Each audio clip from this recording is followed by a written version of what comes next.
Start recording. Encryption file theta sigma / Redivivus 772571. This is the Doctor. This is my latest video log. And have I got something to tell you? I scarce can believe it myself. Gallifrey is a place of wonders, but after a while become a little jaded. Things become commonplace. The extraordinary becomes ordinary. And then once in a blue moon, something happens which changes all of that. That's one reason why I went out to explore the universe. Everything had become so banal. And then when I was recalled to work for the Celestial Intervention Agency, well, they gave me so many projects that really spoke to my desire to experience the weird and the wonderful that the universe has to offer. And into the bargain they throw in regular services for the TARDIS to keep her in tip-top condition, with the proviso that they don't try and fix the chameleon circuit. I like my old police box. It's reassuring. Anyway, the agency presented me with my latest challenge to investigate a dimensional anomaly. Those things happen from time to time quite naturally, but occasionally, we might even say rarely, you find something by deliberate design. That can be a problem. A void ship, for instance, travelling through the howling to get from one universe to another through those gaps in the dimensions. Now, we've met a few of those in my time, certainly. But this was something else.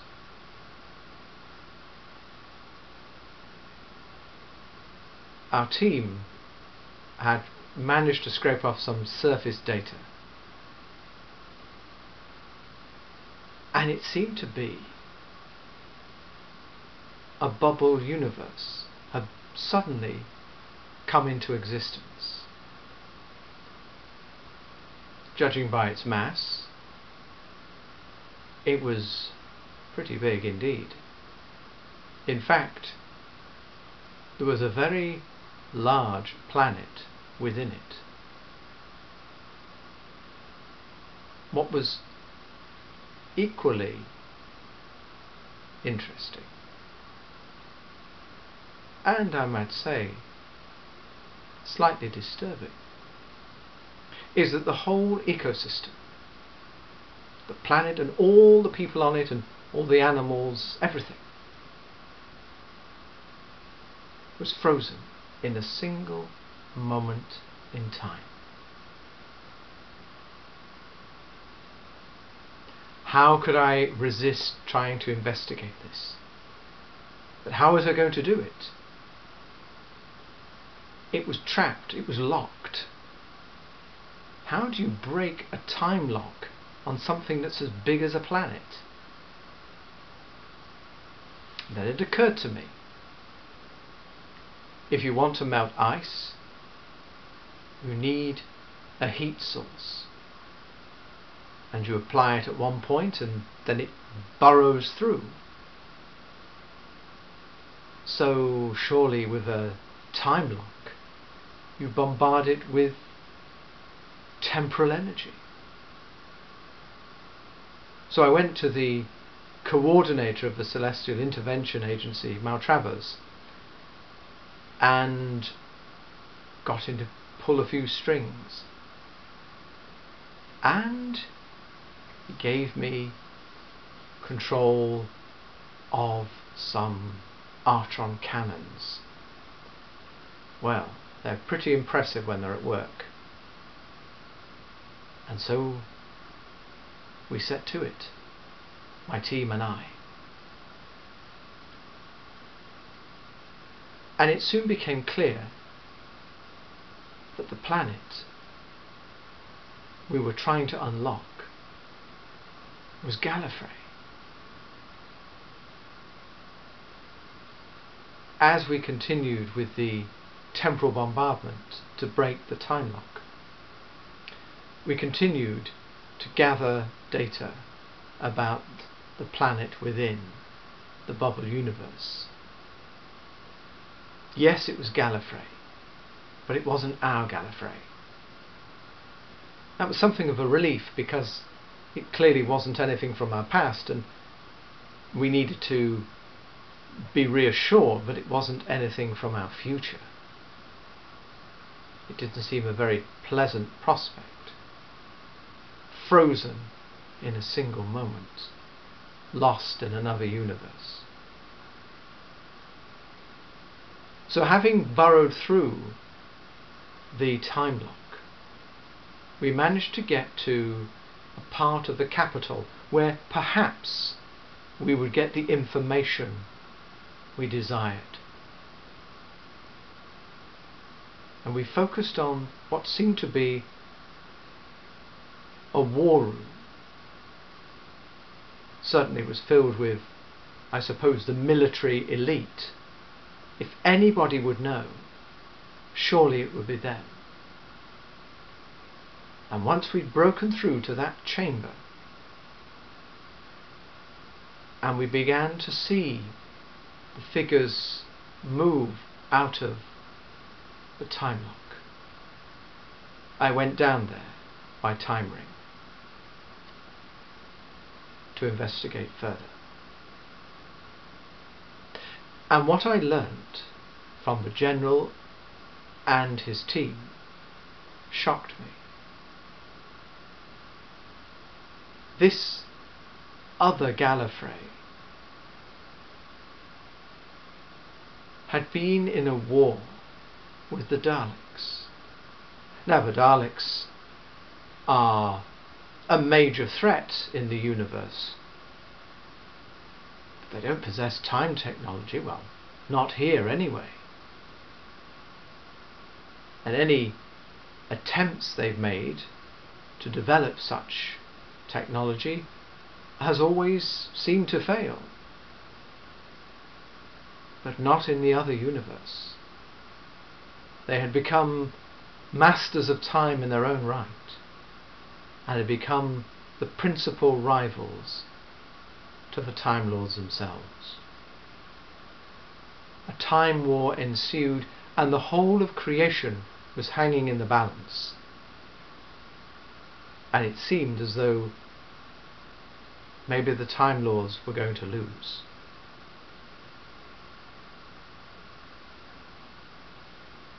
And on what seemed to be their greatest moment, where defeat seemed inevitable, Gallifrey was under siege. The transduction barrier was down. The Doctor came to their rescue. I was pleased to hear that, but I could take no credit. It wasn't me, it was another Doctor from another universe. And not just one incarnation, all 13 banding together and positioned at equidistant points around the globe, has used stasis technology to freeze their Gallifrey in a single moment in time and place it in a parallel pocket universe. And Gallifrey was saved. But the Doctor had been left behind. It was the only way. it could only be achieved by someone outside.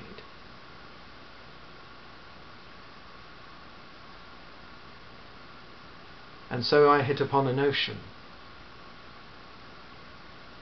We could continue, I said to the General, to bombard your Gallifrey with temporal energy. Carefully, of course, so that we can unfreeze the whole of your planet, return you back to life from this living death. But to be honest, our universe doesn't need 2 Gallifreys. This could become problematic. And he agreed. They needed to go back from whence they came. So how do you do it? I said. If we're unfrozen, he said, we will find the way. And so that's how we parted company. They began to use one of the Artron cannons that I gave them to begin that unfreezing process. Especially those technicians who could work on the dimensional engineering and find a way back into their own universe. I don't know whether they succeeded or not. They seemed to push off beyond into the great howling, and there came a point where they were beyond our instrumentation's detection. But I like to think they got back. And it's nice to know that their doctor, my opposite number, was there in Gallifrey's time of greatest need. But as I said to Maltravers at my debriefing, it left me with some misgivings. If the Daleks of that other universe had eventually mastered time technology, was it possible, however unlikely, that our own Daleks would succeed? Then we must ensure, said Maltravers, that they never ever do. So there you have it, my friends. Latest exploits. Another Gallifrey. Another Doctor.